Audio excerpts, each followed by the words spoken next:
Hey everyone, welcome to the MEFA podcast. My name is Jonathan Hughes, and today we're going to have a different type of episode than we typically have on the show. You are going to be hearing a conversation between me, Julie Shields-Rutyna, and Director of Student Financial Services at Wheaton College, Susan Beard. And she was our guest previously on the show a few years ago, talking about the same topic that we're going to be talking about today, which is filing financial aid forms for divorced or separated parents, which was and is our most popular podcast episode.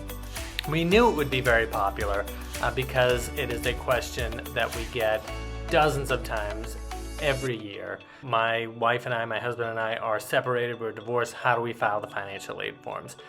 We are going to be doing this again this year because the answers to those questions are different. The FAFSA has changed their methodology and their practices for who files and how they file, so we're going to be talking about that. As always, you can reach out to us with any questions you may have on planning, saving, and paying for college over email at collegeplanning@mefa.org. Over the phone, you can contact us at 800-449-MEFA. And on social media, you can contact us on Facebook at MEFA-MA, on X at @MEFA-Tweets, and on Instagram at MEFA_MA. Remember, we have a bench of college guidance experts that are waiting to answer your questions. Now let's go to our conversation with Julie Shields-Rutyna and Director of Student Financial Services at Wheaton College, Susan Beard, about filing financial aid forms for divorced or separated parents. Susan Beard is the Senior Director of Student Financial Services at Wheaton College in Norton, Massachusetts. Graduating from Wheaton with a degree in economics, she began her career as a financial aid counselor at her alma mater, thinking it would be temporary. Almost 3 decades later, she's now overseeing financial aid, student billing and accounts, and student employment at Wheaton. Her 2 children are now in graduate school, and her FAFSA submission days are behind her. Congratulations. She still enjoys helping students and families navigate the admission and financial aid application processes, as every year brings new and exciting changes, and that's certainly the case this year. Welcome back to the show, Susan. Thanks so much for having me. It's always so much fun. Thanks. And of course, with us to talk about this as well, our co-host, who needs no introduction, Julie Shields-Rutyna. And always happy to be here in whatever capacity. Now, before we get into the topic of, divorced, separated parents, I feel, Susan, like I've got you here in this crazy time in a unique year, right? Because the FAFSA is delayed this year and everything's different on that angle. So tell me, how is Wheaton dealing with the late FAFSA this year? And so when families are contacting you, what are they asking about? How are they dealing with it? Do you have people who are applying early? If you have early action, early decision students, what's the process that they go through this year? We just, within the past 2 weeks, Wheaton has decided to have an opportunity for students and families who are applying early decision or early action for admission. We have this decision every year. They hear about their admission decision and financial aid package before the holidays. Of course, without the FAFSA being available, this presented a challenge. We are not a CSS Profile school, so we don't use that application to determine financial need. So we designed our own application, and we have our own calculator based on the new Student Aid Index calculation. So when students apply early to Wheaton, they have an opportunity to fill out this online form that mimics the FAFSA, with the understanding that it's going to be an estimated award until the actual FAFSA is available. And we think January at this point. Oh, okay. So that's the first I'm hearing about January. Well, we're being very conservative with our families, just saying that, more than likely it'll be available December 20th, and then a lot of the colleges are closed for the holidays, so it's just easier to say January. That makes sense. Oh, that makes sense. Yeah, that makes sense. So, okay, so the net price calculator has been updated, and you're having the students work through that process to get an idea of what the financial aid offer may be. Not our official net price calculator. It's a more detailed version of an application that only applicants can access through an admission portal, to be technical. But yeah, we feel really confident that it's a very, very good simile to the FAFSA questions and the formula, so that families will have a really good idea of what they're eligible for. What else are you hearing? Are families stressed about this? I think new families coming into the system, they don't know, or they don't remember, or haven't even been aware that the FAFSA has always been available. Well, not always, for the last 10 years, it's been available in October. So for many of them, it's not as big of a change for the rest of the aid or colleges world.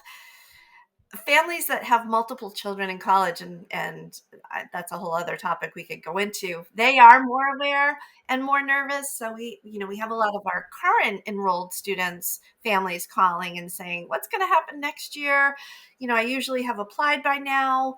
I get a discount for having two in college, or my contribution is lower, so what's going to happen? The new formula doesn't account for that. So that is creating a lot of stress, more so than the delay and the deadline. Families, I don't think, mind the delay in the form. It's more the college communities and processors that are, we're going to have a very condensed processing season in late winter, early spring, for sure. Mm.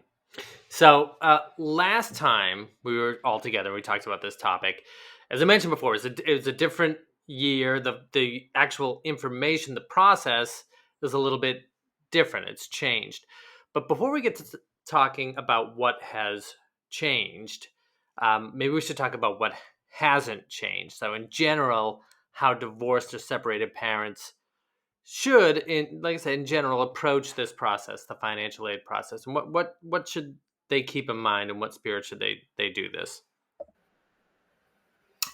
Sure. Julie, do you want to talk about that a little bit?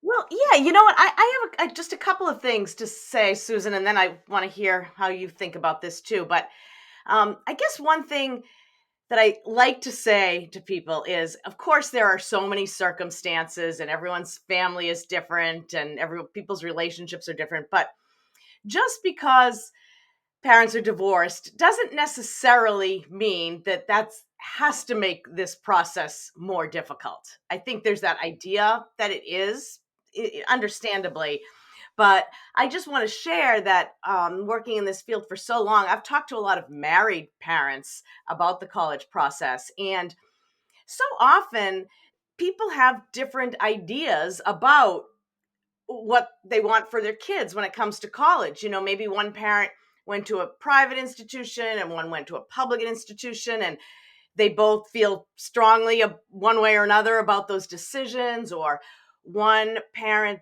may have received help from their parents and another may have not, and they feel strongly about how that affected them, and they bring that to the college process with their kids. So that happens even when people are married.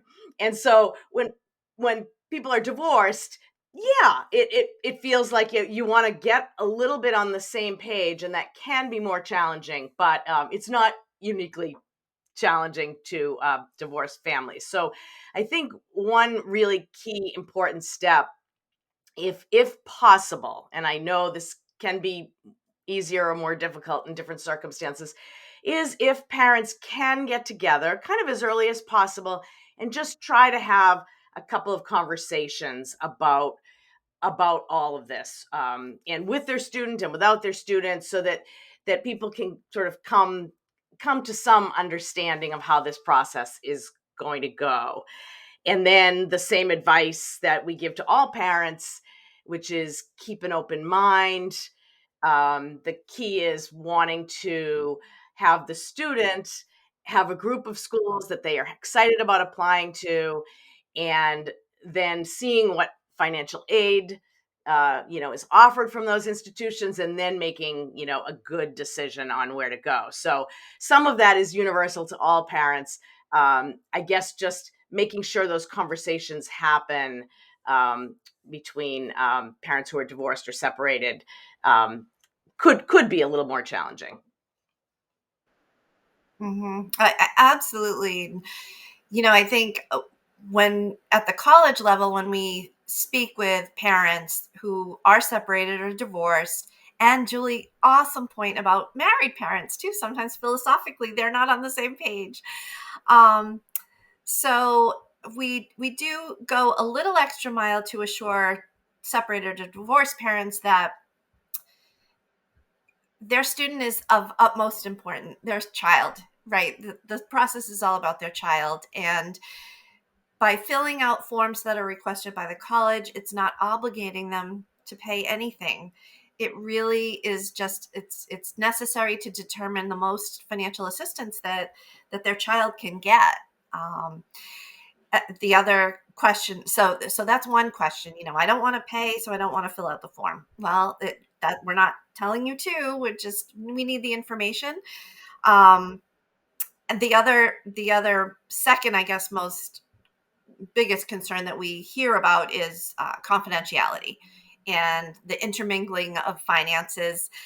Some families that are divorced or separated are wide open with and willing to share. Others, as we all know and understand, like to keep things separate. They separated for a reason, and we respect that. The whole process is designed to be very confidential. Um, Finances are separated, and it's just really important that communication keeps or starts early and continues throughout the process. Again, all geared towards the benefit of the child. Now I do want to talk about what is different this year.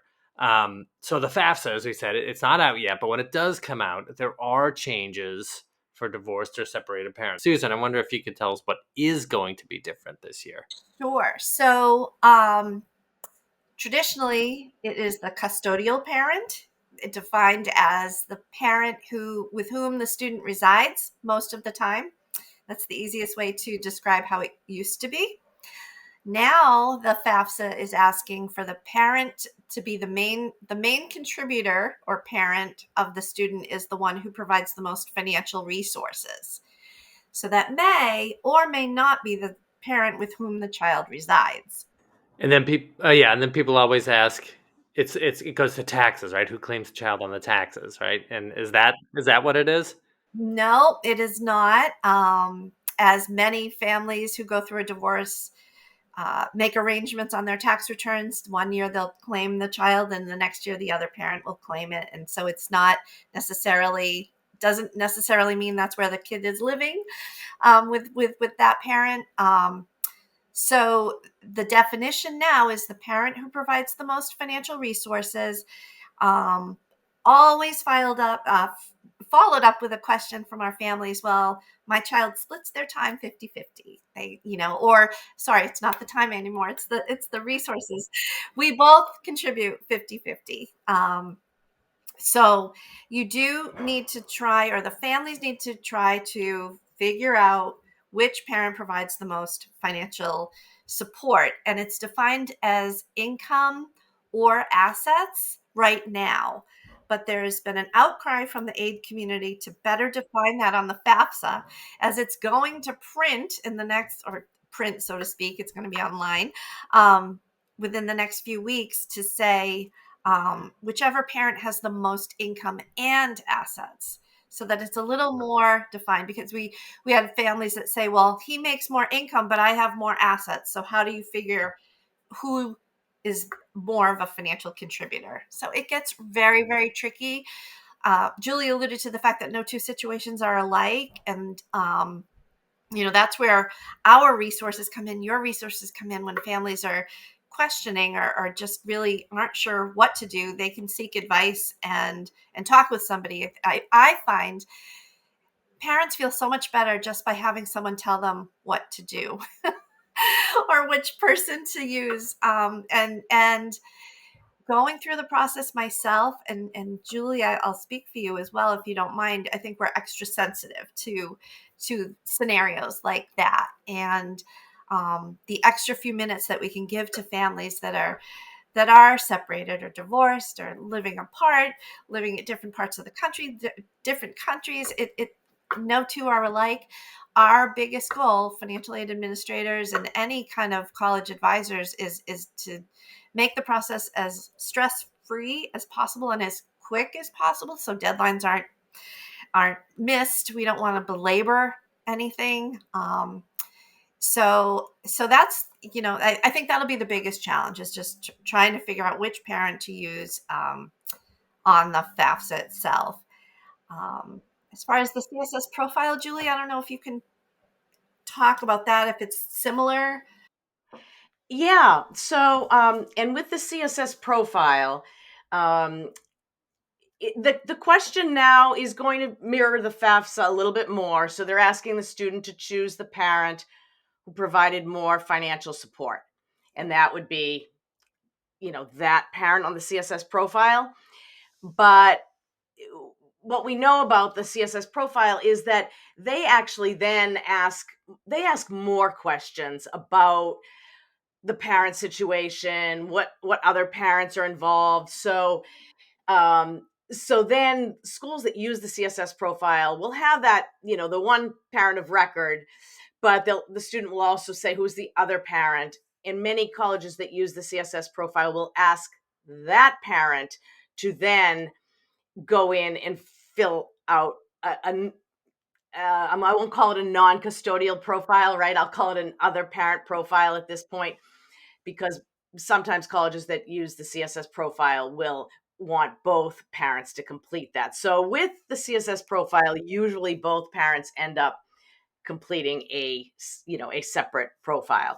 The one of record completes it with the student, and then they send an email to the other parent and say, now can you complete yours? Separate form, but both of those get completed. But hopefully the choice of who that first parent is will mirror then what they choose on the FAFSA. What about if the parent who files, whoever that is, has remarried? Yes, I neglected to say a remarried parent does need to include their spouse, regardless if they file taxes, married filing separately, regardless if there's a prenuptial agreement that says you pay for your kids, I pay for mine. It doesn't matter. That parent or step parent or new parent, or however you want to frame it, does need to be included. Probably that's one of the biggest mistakes or errors we find when families are divorced, separated. They figure out which parent to use, and they seem to forget about that new parent or step parent. Again, and it's not always intentional. It's you could be married but have two separate families, and or your kids have already gone through college, and so you figure you're done, so your new spouse is responsible for their children. So it does get very tricky. And even as we've talked about this for years and years, I still get confused myself as I'm trying to explain it. So it's no wonder that people get stressed about it. And Susan made the great observation that a lot of times people just want us to tell them which parent to use. But there is thought behind that sort of ambiguity from a policy standpoint, right? Because Department of Education, they want this to be a decision that the family makes. Is that right? Yeah, that really is true, because we've seen a lot of ambiguity, and we're hoping for a little more clarity on pieces, as Susan mentioned. But on that first question that a family would get, which is, or that a student would receive, that says, which parent provided more financial support in the last 12 months? They've left that financial support somewhat vague, because they want the student to really be able to answer that of, who is the parent? Who's paying for me to, sleep and eat? And, there might be a parent who's doing a little more of that than the other parent. And if that's the case, then that the student can choose that parent. That's their parent who's involved in a financial way, and has been over the last 12 months. So if the student can answer that question, if that feels very clear to them, good, answer that. And then that sort of makes it easy to know who the parent of record is there. But if not, and there are many situations, and I do know this situation well personally, if it is the student says, no, both of my parents are equally involved in financially supporting me equally, which is hard to say because, to the penny, usually one will be supporting a little bit more. But if they say, no, it's 50-50 and check that box, then the advice and guidance that the FAFSA will say is then choose the parent with the higher income or assets.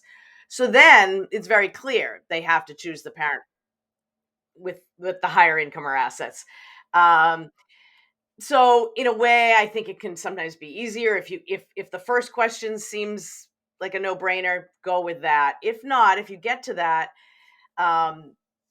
then you're really choosing the parent with the higher income or assets. Maybe that's easy, maybe that's known, or as Susan said, even that's ambiguous. And so it's still leaving a little room for guessing. And we're hoping on that one to have some more clarity by the time the FAFSA comes out. I think that the earliest question that people are going to run into in terms of the FAFSA is FSA IDs and who needs an FSA ID. And just to back up, before you start your FAFSA, you should get your FSA ID, and the student needs one, and then at least one parent would, right? So, in the cases of divorced or separated parents, or even just in every case, which parent, Susan, would need to file would need an FSA ID? So the FSA ID is really now attached to tax information. So if you are a student and your parents are married, living together, seems very straightforward. And if they file jointly, then only one parent or contributor to the FAFSA needs an FSA ID. However, if parents are married filing separate, so there are two separate tax records, then both parents will need an FSA ID. That's my understanding. Julie, do you agree with that? Okay, Absolutely. Absolutely. it's Jonathan, as you know, and Julie, things are changing by the week. Definitions are changing. So that's my grasp on it at this very moment. Well, yeah, and I'm going to say that maybe we can attach these to the show notes, Jonathan, because we just created some great colorful cheat sheets because this FSA ID question is so complicated. So maybe we can put them in the show notes. And so then I guess I'll add, Susan, on top of what you said, that's exactly right about the filing jointly, filing separately. So let's say it's a divorced or separated, parents who are divorced or separated, then if the parent of record, I'm going to keep calling them that, who's going to be the contributor on the FAFSA, is single, then that parent would need an FSA ID. If that parent is remarried, so there's a step parent involved, if they filed jointly, it's still just one parent who needs an FSA ID. But if they filed separately, then two parents that need an FSA ID. So it might be better to look at these wonderful cheat sheets because talking about it gets so complicated. What if I'm going to throw in another curveball here? Last question, just to make it really annoying. What if the student is married? Yeah, and it's the same thing. So if the student is married, if they file jointly, then it's fine to have the one FSA ID. But if they file separately, they'll need two. Isn't that right, Susan? Yeah, it is right. And before Jonathan thinks of another curveball, I'll just catch it before you even throw it. Um, if a parent who is divorced or parents are divorced, but in the tax year that we're asking for is now going to be the year 2022, they may have been married in 2022 and filed jointly. So that makes another layer of trickiness. I've read, and this is my interpretation, that if that's the case, then the data transfer is not able to happen, and the newly divorced parent of record will need to manually put in their income information on the FAFSA. They won't be able to take advantage of the transfer from the IRS. That's really good to know because I'm not sure if I knew that, to tell you the truth. Now, I have another question about this, is because there's another layer to this, right? And that is there's FSA ID, but then there's consent, right? You have to electronically consent because, as you mentioned, okay, so this process is you're going through the FAFSA, you're filing it, all the right people have their FSA IDs and everything, and you're filing your FAFSA. And then it comes to the question about parent income. And what they ask is if, you can, if the FAFSA will, if you will consent for the FAFSA to go into the IRS, pull in your tax information and populate it.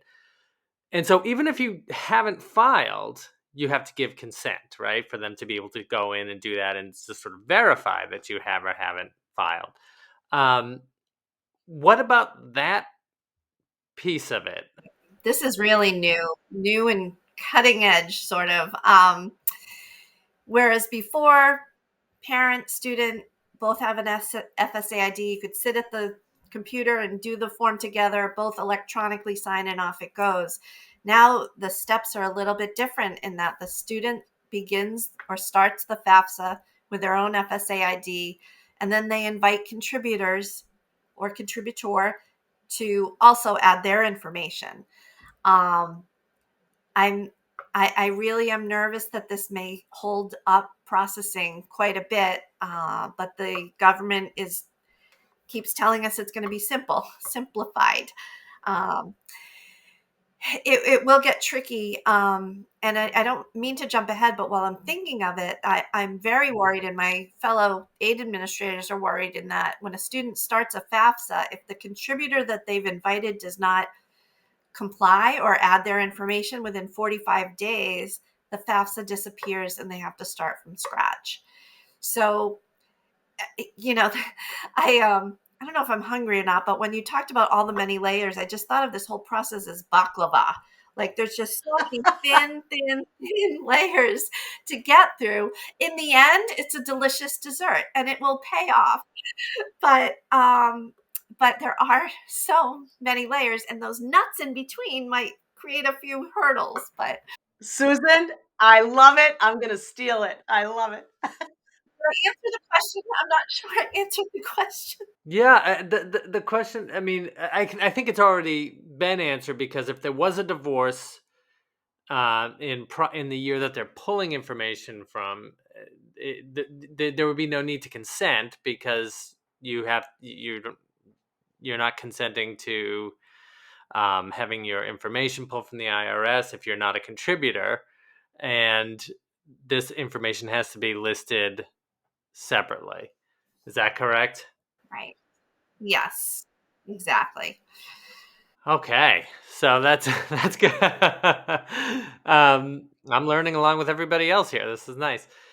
So Can I add one more yeah, piece of information? please do. Because you brought it up, Jonathan, about different parents claiming a student on their tax return and where that fit in. And we said that it doesn't fit in right here where we're talking about it. But I will just say that in this new process, which is going to be heavily reliant upon that IRS data coming right into the FAFSA and making the actual form much simpler, that's wonderful. The family size is going to be pulled from that tax return automatically into the FAFSA. So if the contributing parent, is claiming that student or not claiming that student, that's the family size that will get pulled in.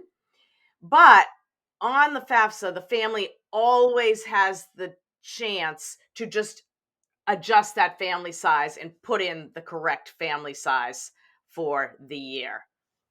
And that will just be a self-reported piece. So they just have to pay attention and know, wow, if I'm the contributor, but I'm not claiming the student this year, it may look like my family size is lower. I'm going to put in the exact correct family size on the FAFSA. So that's a great point because your family size does impact your student aid index, which is basically setting how much financial aid you're eligible for, right? Yeah. So that's the drizzle of honey on the baklava, Susan, just to add another layer.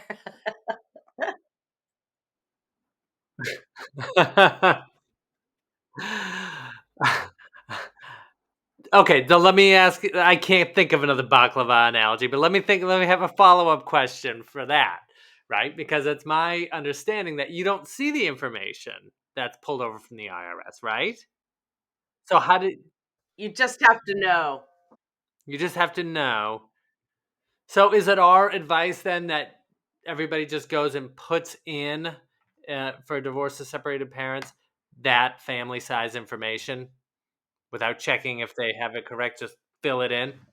Definitely. I'm not even sure, Julie, if it allows you to leave it blank anyway. So it might be a forced question that they have to answer. It may be a challenge on the receiving side. The colleges may need to then reconcile if the family manually reported 5 in the household, but the tax return only says 3. It may be a challenge for us to try and reconcile that and know which figure to go with. But we'll cross that bridge when we come to it. Well, I think that's a good point too of crossing bridges when you come to them, because I think I can just imagine families sort of hearing all these questions and not knowing, what they should do next. I think it's a good time to reiterate two basic points that we always make. And Julie's going to laugh because she always knows what I'm about to say when I say this. But if you have questions, to follow up with the financial aid office, right? And then also to submit something by a deadline. Absolutely. We tell the students in college, don't procrastinate, don't delay. It's not going to go away. But the same goes for families. Same goes for me in my everyday life. The more unpleasant things I may tend to put off, and especially if I'm filling out a form that I don't really even understand, it's much easier to put it aside for the next day. The good thing about this FAFSA form is it's fluid to a degree. You can always log back in and update some of the answers, not the tax return data, because that's the data. But there's always, and financial aid administrators always have the ability to take your data and I don't want to say manipulate because that's negative, but update. I want to ask one more question before we go. And Julie, it's about the CSS profile. We talked briefly about the CSS profile earlier on, but in the cases of divorced or separated parents, I know it's a bit different, as you mentioned, for the profile. What if, because I always like to mention this, in the cases of divorced or separated parents for CSS profile, if there's a situation where there's no contact between ex-spouses, what is that process like for these families? What should they do? Yeah, so this does come into play with the colleges that require the CSS profile because they like to have that other parent information. But all of those colleges know that sometimes that other parent is not around and there's no relationship and it's hard to get in touch. So in those cases, colleges all have a non-custodial parent waiver form or a waiver process. So you could probably look on the financial aid section of the website of colleges that require CSS profile and probably find the form, or if you can't, be in touch with the college and just ask for a waiver form for that and complete that and send that in with the financial aid application. Because yes, we run across that situation often. I just wanted to ask if either of you have any advice from your own personal experience to give to parents that are going through this process. Oh, I was very fortunate in that my ex husband was willing, and we were on the same page about getting forms completed. Being in the business, he very happily handed most of the process over to me. And when things needed to be confidential, I showed him how to do things, and when they didn't, we had two children go through the process. So at the very beginning, it was a little touch and go, but then after year, it did get a little bit easier. And I just feel very fortunate that we always had the kids in mind for, put that above our own little situations. But I know that not every family is like that. And so when we counsel families at Wheaton and everywhere, I think aid administrators are very sensitive to the fact that students may be uncomfortable sharing their parental situation. The parents may be angry at each other. I think communication is key, and just making the parents feel so comfortable that things are confidential and we're here for the student and we don't take sides and we don't make anybody pay.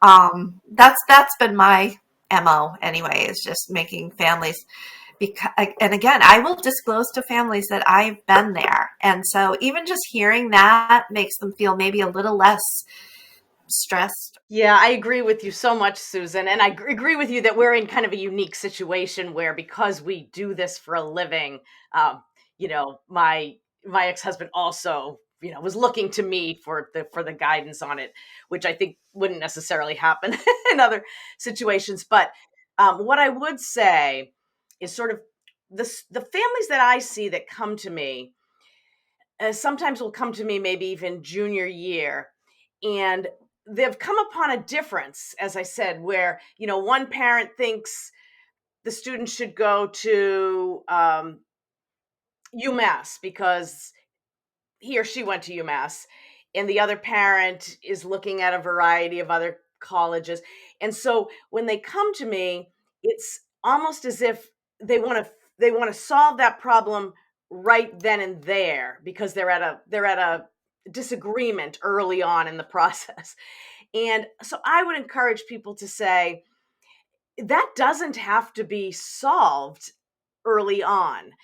It's all about keeping that open mind, helping the student create a college list of a number of places, a balanced list, so that it's a number of colleges, public, private, large, small, affordable, questionably affordable, putting it all together so the student has a great list.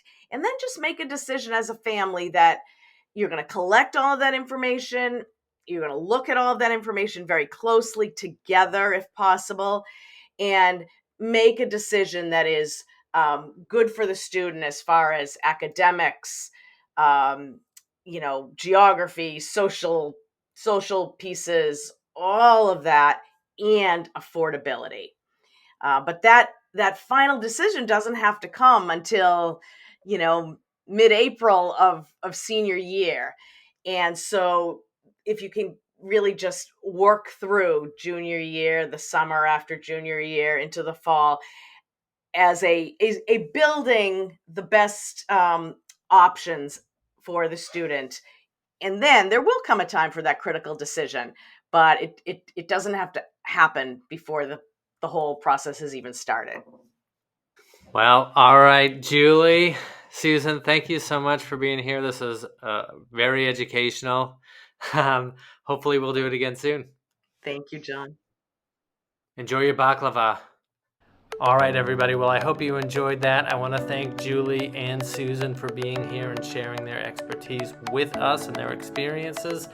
And remember, folks, if you liked what you heard on the show today and you want to know more from MEFA about planning, saving, and paying for college and career readiness, well, then you can follow the show and you can follow us wherever you get your podcasts. And please remember to review us because it really does help us to keep doing what we're doing, putting the show together and getting it out in front of folks. So I want to thank once again Julie Shields-Rutyna, Susan Beard. I want to thank our producer, Sean Connolly, and I want to thank AJ Yee and Lauren Dans for their assistance in getting the show posted so everyone can hear it. Once again, my name is Jonathan Hughes, and this has been the MEFA Podcast. Thank you.